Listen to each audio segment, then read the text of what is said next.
Hey everybody, how are you guys doing? It's Amanda Willis with Grit Mercantile, and I just want to say how thankful I am that the sun is coming out. You can kind of see it here. We are located in Central Texas, just north of Austin in Round Rock. And yes, if you didn't know, we do have a Round Rock in Round Rock.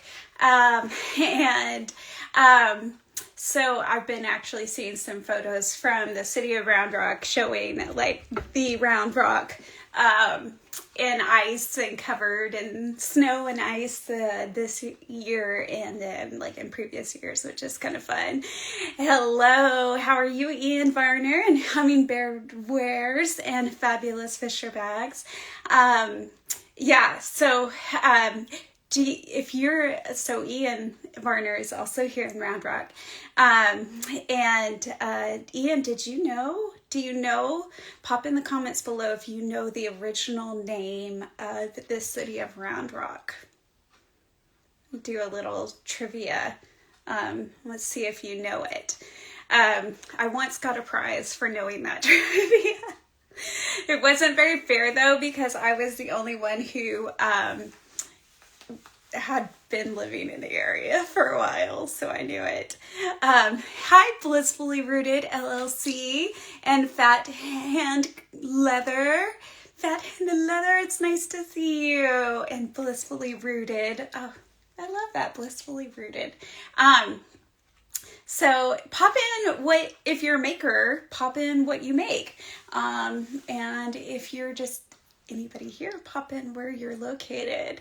So Ian, have you guessed yet what Round Rock was originally called? He just said hello. That's all. I'm going to give you like 1 minute more. Don't look it up. Okay, doing good on this end. Have another order for 4 knives. Fantastic. Look at you. It was the Chisholm Trail. That's close. We do have the Chisholm Trail, and it was very close to that. So the original name for Round Rock, Texas was Brushy Creek, Texas. So when you see, and originally the original site was more on the west side of 35 where Brushy Creek is. Shawnee Trail was another name used. Ah, very good. Very good. I originally moved to Central Texas to Georgetown, which is like about a half an hour. It's probably more now with traffic north of Austin. I went to Southwestern University, which is a small liberal arts school in Georgetown, and that's how I got to Central Texas from Southeast Texas, and I moved here and gosh, it seems like a long time. Yes, Brushy Creek, Texas was a city name. You're right. Yeah, it depends on how far you want to go back in history. We can find all kinds of names. But I came to Georgetown in 1999. And I was a young 19-year-old, so now you know how old I am. I love Central Texas. I never wanted to leave, so, and the lag between me posting and you getting them is not fair either. That's so true, sorry. Put you on the spot. Yeah, you come around long enough, I'm going to put you on the spot. But yes, so then my husband Garret, who is not on camera as often, he is my partner in crime as well, co-founder of Grit Mercantile. He's a little more shy, although he does not come across as shy in person, I don't think at all. But he's a little camera shy, so he's not on camera as much. And if I do film him, I have to ask him before I post him, because I have some good things, but then he'll be like, no, you can't post that. But that's okay. I have to respect that. We met in I get to tell you our little love story. So I started at Southwestern in 99, and then the next year I decided to move off campus because I love animals and I couldn't have a pet on campus. So I moved off campus to apartment complex and lived there. And my awesome father-in-law just texted Grit at 2. I love that. Hopefully he'll just join. So we'll welcome him when he does join and come in. But so I didn't know. It wasn't until 1 year later that I started noticing this dude around, and I thought, well, he's kind of cute, but like he was driving this car and he'd drive it like fast, and I'm like, he's kind of a punk. And then I guess he got a new car, which is so funny. But I noticed, I guess my schedule changed, and I was studying at certain hours, and it seemed to be when this guy would walk by our, like the balconies, like all by our front doors, all connected, and he would go up the middle staircase, which went right by my door to go to his apartment. And turns out he lived 3 doors down from me for an entire year before we met. The very first night, my mom met him first before I met him. And she was like, he's cute, you should check him out, which has been very helpful later on when they've been disagreeing, and I go like, what, it's your fault. But the very first night that we met, I was out studying on my balcony, and we ended up talking for 6 hours straight, and I just knew. And turns out he knew too. The next day, he was also saying the same thing I was, that like we found the right person. And so we moved to Round Rock after we got married in 2005. And when we had, and actually we just moved about a mile away from where we are now. When we had our daughter, Madeline, and she was I think she was probably toddler when we started our very first business. It was an embroidery business. And we mostly focused on like baby kind of market. I even like hand drew our cartoon characters that were little animals, and we had names, and we had an Etsy shop. We eventually started a big commerce site. But we just found with the embroidery, we also did some like bigger orders for groups at Dell and other groups. And that was also when we first did hats, which is something we still do now, which is really cool to see how it like comes back in together. If you've listened to, I haven't had a chance to listen to our podcast on Beyond the Workbench podcast, we're number 4. You'll hear a little bit about how like we were butting heads, and we got to a point where like I was wishing he was more like me and my mindset, and he was wishing the opposite, and we weren't like respecting that each other was very different, and like leaning into the strengths of each other. And I think too, adding in like having a young child and all of that was it was a bit much. And so I would say it was not actually too long to when we like were working on building our website that we were just like, this is not working. So we closed it. Also, we found that with embroidery, at least on Etsy, there was like so much competition. And there were so many people that were like not really running it to be a business. So they would just charge very minimal, and then that would undercut, because it was if you've ever been on Etsy or it's similar to Amazon, like you're a lot of times you're bargain shopping.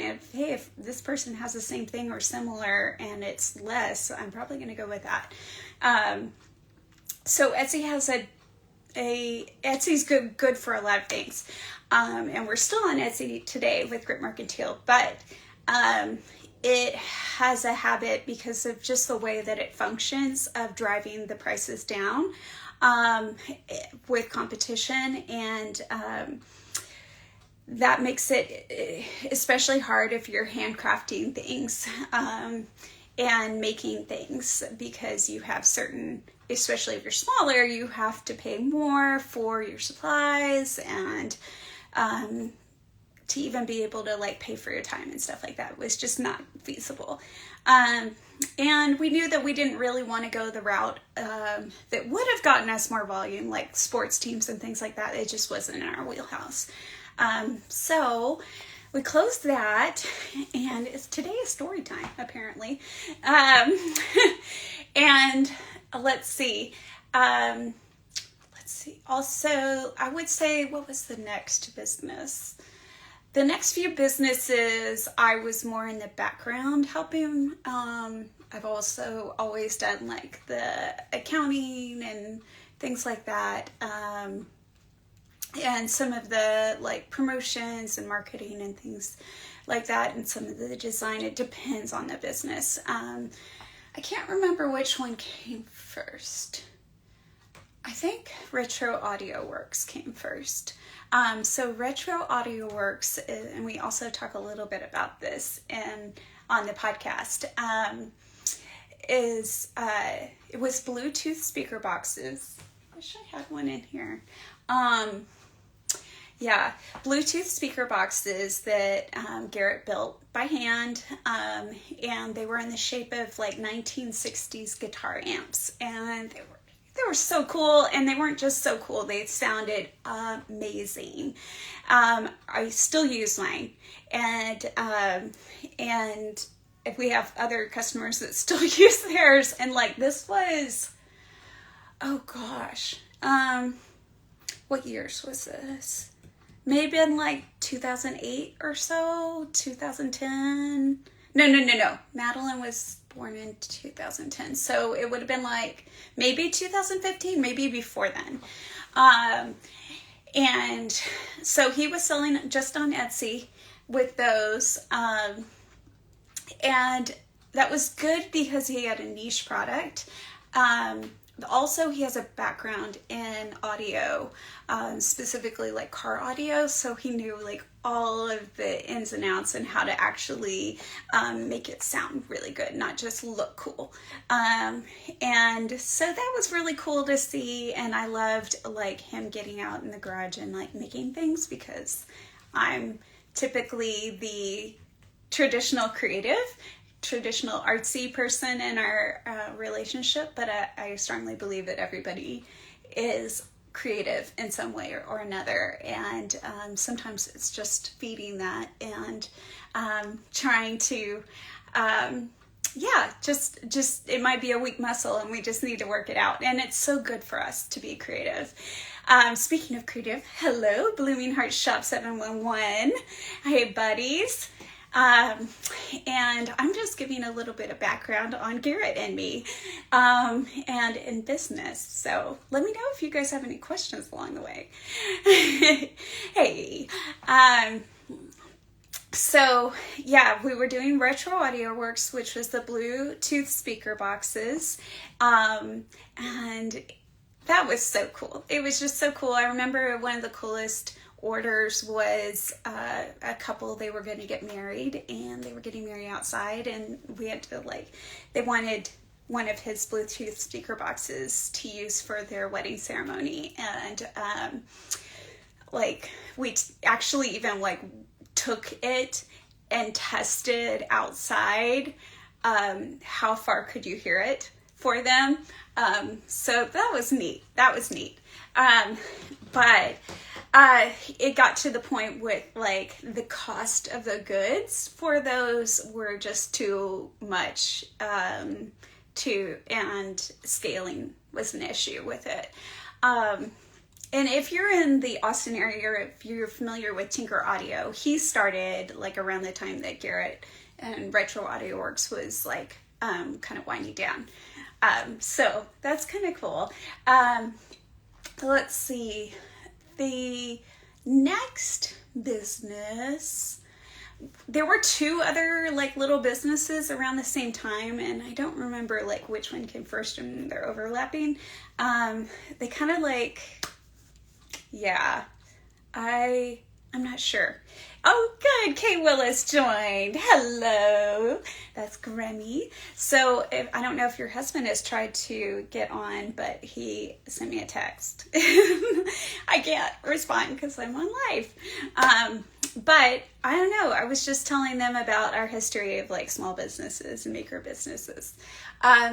But so Kay Willis, her grandson, Morgan Hamilton, who is a good graphic designer, if you want a good graphic designer, we actually got him to design some labels Garret was making. In fact, we were all making like beard balm, and it was pretty much just the beard balm and different scents, and it was like Willis & Co., I think was the company name for that. So in fact, Garret just ran out of some of his beard balm, and we're like, oh, should we make it? So there was that. And then also around the same time and around the time of Retro Audio Works, Garret was out doing a lot of woodwork, and he was making cutting boards. So that was cool. I love like the smell of fresh wood, and gosh, I love that. And so that was so good. But at that time, so he was like on the other side of the wall here in our garage. We have a wood shop out there. And this room, which is Grit Mercantile now, was like never a dining room. That's what the room is supposed to be. It was like a playroom and slash craft room, and then definitely full on craft room. And Garret was out in the garage and making stuff. And even though we were like close, we weren't seeing him because he was just out there all the time, and we weren't having that good family time that would make for a good family. And that's when he kind of around that time started looking into leatherwork and got tired of his designer wallet falling apart and having to replace it like every year, every 2 years. And was like, there's got to be a better way. Started looking at videos on YouTube and followed some certain makers and learned some things, and kind of came up with a design of his own, reached out to I think 3 of them. 2 responded, and one of them was like, they were so busy, they even changing the thread for the machine, like that would be too much for them at that point, which I totally understand because we're sometimes at that point now. The other one was just super busy, but said, like, I encourage you to watch my videos and give it a try yourself. And that was Parker Litchfield. So Parker, shout out to you. And he was always so encouraging anyways. And so we started watching those together, and Garret started doing it, and I had already some ideas in mind being a multi-crafter. So this bench behind me, you can see my winter coat because we are thawing here in Central Texas here. Let me show you guys. This bench right here is the only like bench that we have in the studio that does not have wheels on it. Does not have casters. And that's because it was the very first. And this right here with the pegboard was where Grit Mercantile started in 2020. He just asked for 12 square feet. I'm like, you want to make things? Yes, come in and make things. And then I was like making other things, and I'm like, I really want to make things with him. So I don't think it was very long, and I was like, can I play? Can I come and try to? And so I knew from the beginning I wanted to make bags. Let me show you the bag that I'm carrying right now. this is our burgundy Lena. So it's all full grain leather. It's a long vertical tote, so I can carry my laptop vertically in it. This one we upgraded all of our Lena totes. So even if they're on the website, they all now have this. We don't have new pictures yet. But what this is a, thank you. Blooming Heart Shop said beautiful. Thank you. And hello, Rust and Rose Code. So this has, I wanted to do this initially and I fought for it, but I kind of got voted down about it because we were trying to keep the price point lower on this. But the more that I use this bag, I realized we really do need some sort of closure. I didn't want like a zip or anything that like fully closed. And so this magnet, did you guys hear? It's like a super strong magnet. So it's a nice little snap. It has longer handles because that was shoulder straps, feedback we got from customers. It's all riveted together. Has a nice big pocket inside, and she's a beaut. And actually what's cool in designing products, sometimes things work and sometimes they don't when you actually put it into a 3D product.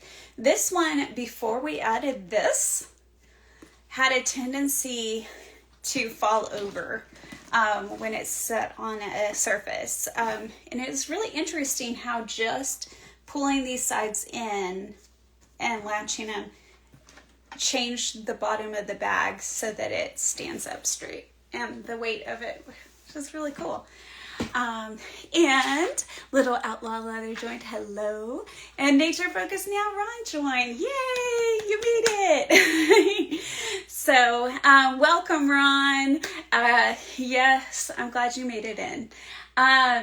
So, what was I going to talk about? So Grit Mercantile started. Garret started with doing wallets. And then not too far into that, we started keychains and some other designs. And then I started playing and I started designing products because I love to do that. Let's see, we started an Etsy store pretty quickly off. I want to say it was probably April of 2020. So we're like in COVID, but just like we started before COVID.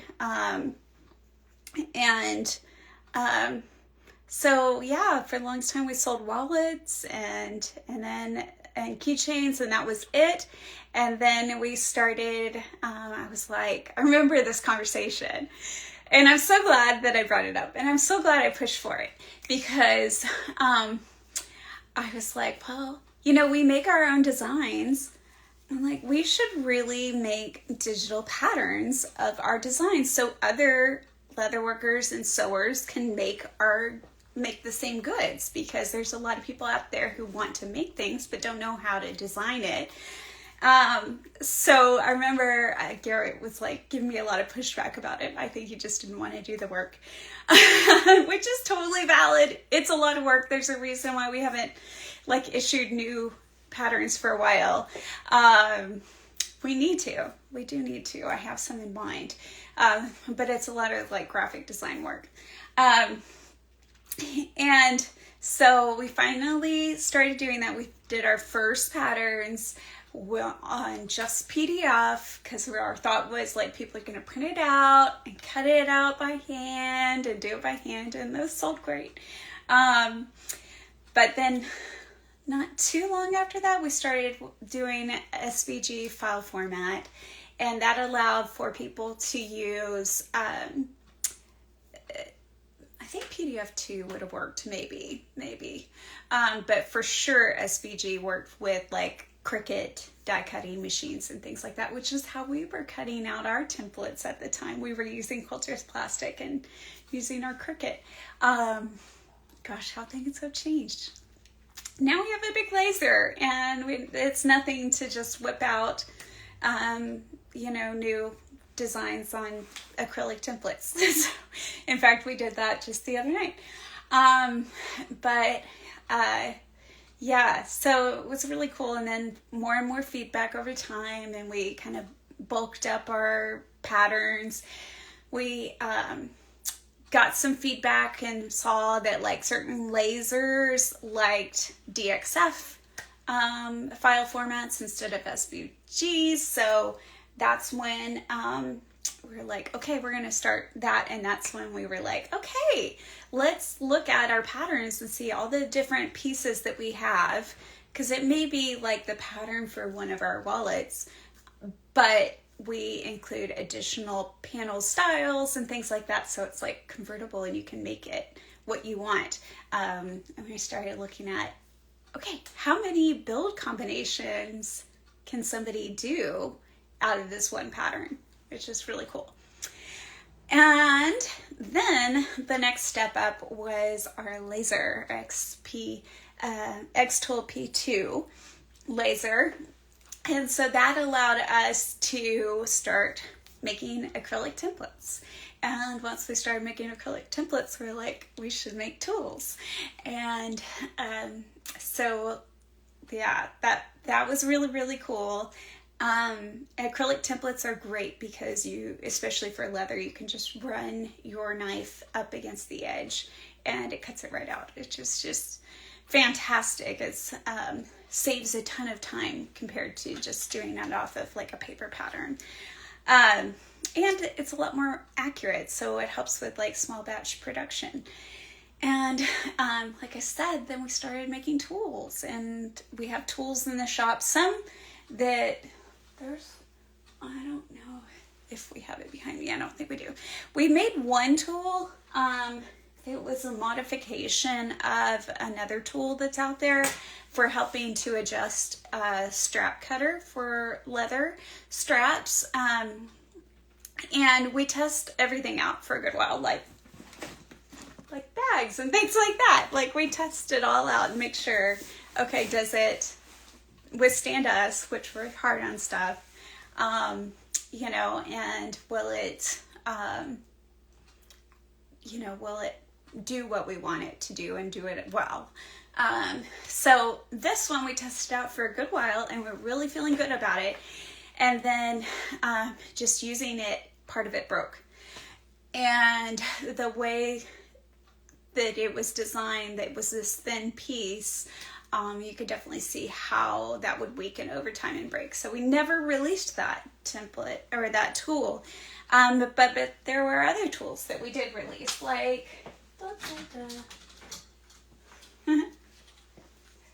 these are 6-inch, actually they're both blue. See, they're fluorescent blue, so they're clear, but they're blue, so you don't lose them on your workbench. So, for example, you can see them, because otherwise I lose them. We do offer these in clear too. That's a 6-inch centering ruler. Here's a clear 18-inch. But this is good on certain things. Like the other day I was pulling this out because I had something I needed. I think it was like a dark surface or something. But if this was laying on your bench, you may not see it. And then after the rulers, we came up with a sewing seam guide ruler. Again, it was a problem we were having, and we're like, okay, we need to make something that's easy to adjust your seams. And actually, I just used it the other day for a new way. And so Garret and I, we were, was this last night? I don't know if it was last night. I think it was 2 nights ago. So every once in a while, we'll have like a leather build off. And we've been talking through some other products that we want to make. And now I just want to say these are totally quick prototypes. These are not how they'll end up being. But it's funny. The goal was to make a pencil case. And so that's where we started from. Mine was too small, but it's funny because Garret made this, which looks like a canoe. And then I made this and it looks like a banana. Which is so funny. But I used our sewing seam guide ruler in a way that, like, we have the ruler on the side. And I was measuring to figure out what was the seam allowance that I was wanting to do.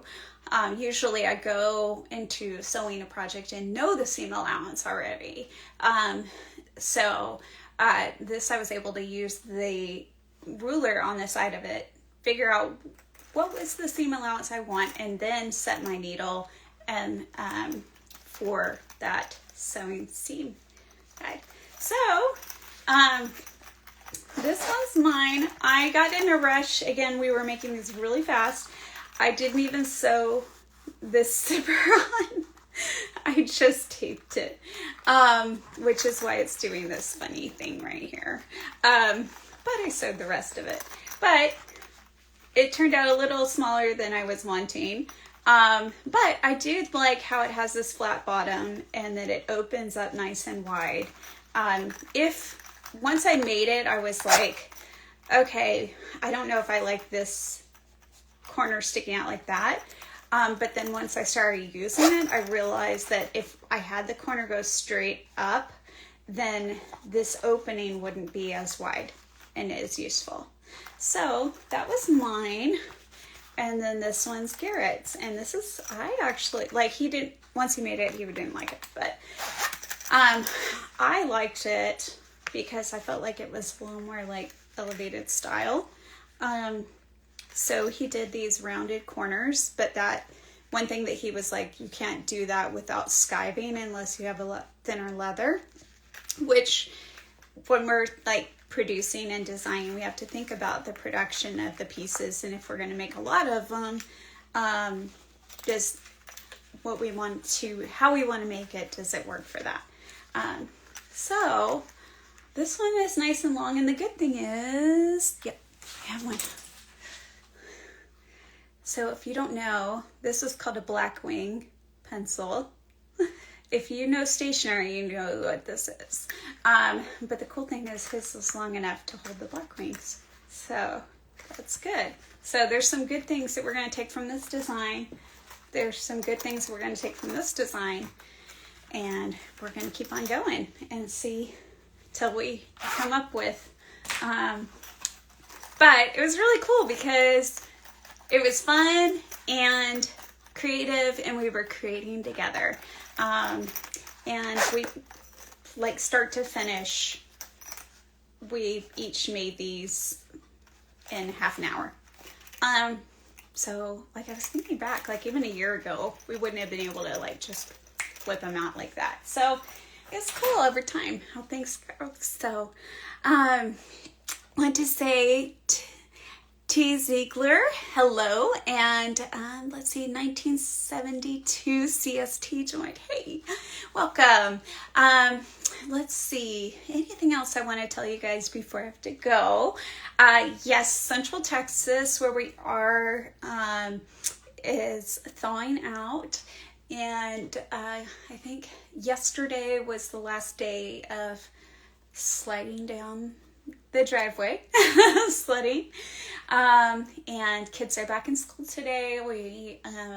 Our school started a little later, so that was good, but it's still treacherous out there because the road that we take, which is right near Kalahari Resorts in Round Rock, thankfully it wasn't on the direction we were going, but it was the other direction. Somebody, they had police and fire trucks out there. Somebody had probably hit some ice. There's a bridge right there, but it was like right before the bridge. And the car veered off over the hill, and it didn't go too far, thankfully, but they were pulling it out. So it's just a good reminder of, even if it looks dry and it feels much warmer, just go take it a little slow. We were so blessed to have our power the whole time, and we got a lot of stuff done. I just, because today thawed, I was able to ship out take to the post office the pin sleeve order for Dave Dollar custom pins. So if you haven't started following him, follow him. It's Dave Dollar Custom Pins. And then Right Turns, that's Turns with a Z, Jason Olson in Florida. He should have gotten his pin sleeves. So be on the lookout with them. They're great, amazing custom pin builders. And we're so excited to partner with them. Other things, we are continuing to look at our calendar and adding markets. If there are markets and things that you would like to see us at, please DM us and let us know. We just signed up for some in Belton, so that will be a new venue for us. We are applied for Markets for Makers and Vibe Artisan Markets. We're going to apply to Markets for Makers in Houston. So that will be exciting. So if you're in the Houston area, hopefully that will be in May. And what else? Oh, Dallas Pen Show up in Dallas. We will be exhibiting there, and we're already building, which is some of why we were working on these. But yeah, it's going to be a great year, and I just thank you guys for being a support and for coming on here, some of you, week after week.